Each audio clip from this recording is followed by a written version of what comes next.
So, nalaman natin na galing sa ospital si guys, si Sir Francis Lonchong, no.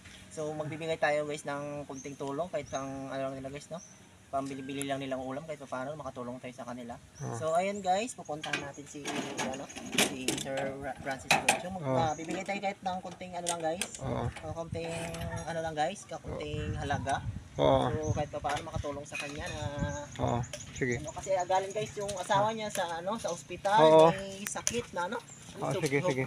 Sa free premium, ba? So ayun guys, pupuntahan natin siya. Ano yun? So ayun guys. Dito ako guys sa Lonchong family. Kaya daw yung TV natin. TV? Oo, kaya. Suto nga nagkuha eh. Nagpakuha ng suto, nagpa-order. Binayaran ng toto. Ayos na? Hindi, na? lang ako. Ha? Hindi, lang ako. Sige. So ayun.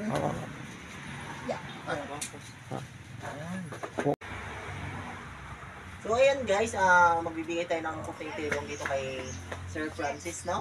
So hindi tayo makabigay guys ng medyo malaking halaga kay Sir Francis. So bibigyan natin guys ng kunting halaga lang, no? Yung kaya lang natin, so hindi pa tayo makabigay talaga ng malaking tulong na may bibigay tayo talaga sa kanya. So Sir Francis, pang ano lang sir, pang tulong ng kunti. Pasensyahan mo na sir. So sir, anong sakit ng ano mo sir? Ng asawa mo sir?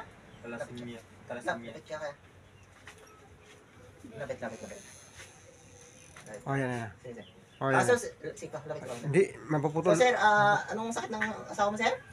Thalassemia. Thalassemia. Anong nararamdaman pag gano'n sir? Kulang po sa dugo. Kulang sa dugo. Nahihilo. Nahihilo. Tapos Nahihilo siya. anong bagong panganak kayo sir?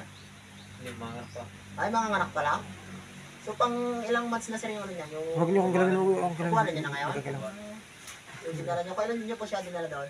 Nakaraang linggo po. Nakaraang linggo ba siya? Anong mga kailangan doon sir na ano? Mga gamot po na. Relax lang lang sir konti. Mga gamot po na yung para sa Sa tawag nito. Marami pong resita na. maraming resita na bibili dito. So hindi ka lagi ka na sir sa mga sir. Mga ano natin dyan sa mga barangay. Ano ka na? Wala pa po ako nakapunta pero Baka may maibigay silang tulong dyan. kaya ko lang. Please, subukan mo natin. So, manawakan ka sir sa mga viewers natin kung baka gusto mong sabihin sa kanila kung humingi ka ng tulong.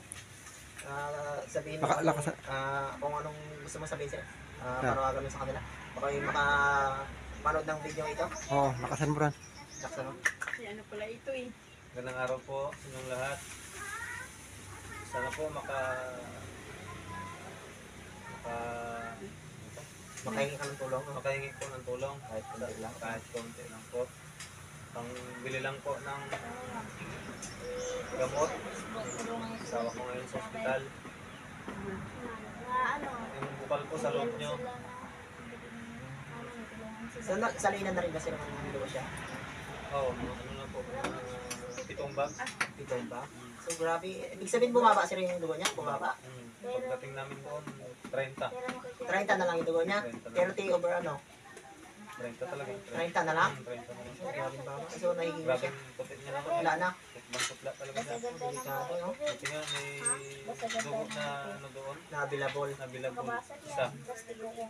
So, pero marami pa rin talaga bibilin siya na gamot. Mga gamot po. Marami pa rin.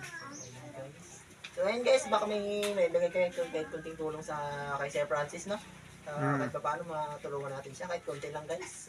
Pabili niya lang ng gamot. Ang bilhin ng mga kailangan niya pa. So, ayun lang guys, sana matulungan natin si Sir Francis, no? Kahit konti lang. So, ayun lang guys.